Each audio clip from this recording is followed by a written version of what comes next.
Issa uffiċjali anke Kert Farrugia jidher li qed jistħijajt kemm qed iddaħħal bħala l-kap eżekuttiv tal-Malta Enterprise.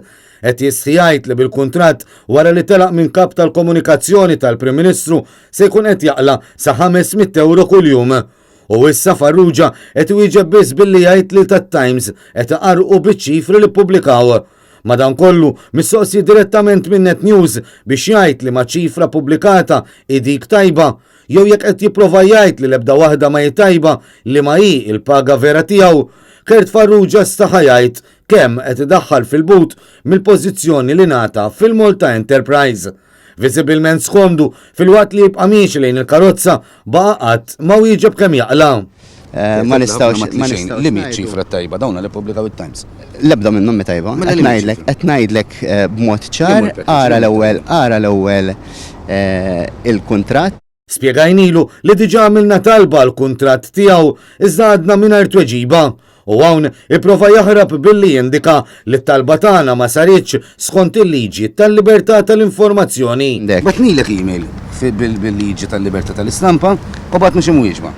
Qed ngħidlek għandek il-kuntratt li ġie ppubblikat iktar minn xahar ilu tiegħi, meta talbu li bi Freedom of Information publikajtu mill-ewwel b'mod trasparenti. Għandek le mhux vera. Iżda anke hawn Kert Farrugia jrid iqarraq għax fil-fatt Net News battin it-talba jumejn ilu.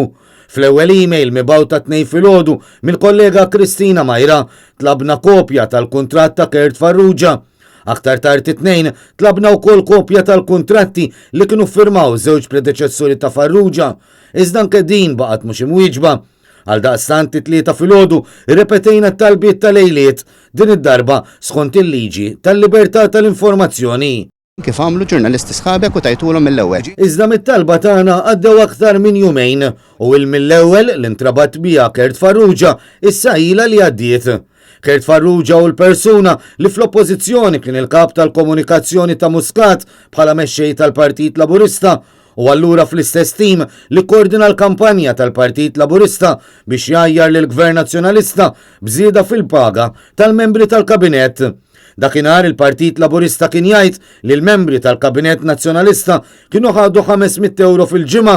Iżda llum Kert Farrugia qed iħossu skomdu jikkummenta dwar il-kważi 500 euro li hu se jkun qed jieħu kuljum. Inti meta kont kap tal-komunikazzjoni tal-Partit Laburista, kont tikkritika lill-Gvern Nazzjonalista fuq 500 fil-ġimgħa.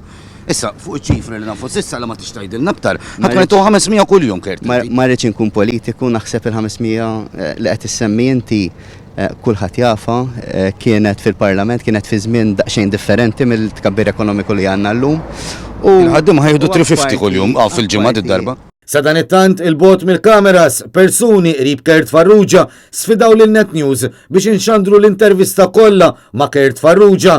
Hekk għamilna bl-intervista kollha xandret sħiħa matul il-programm Net Live u tista' tkun segwita wkoll fuq il-paġna ta' Net News fuq Facebook.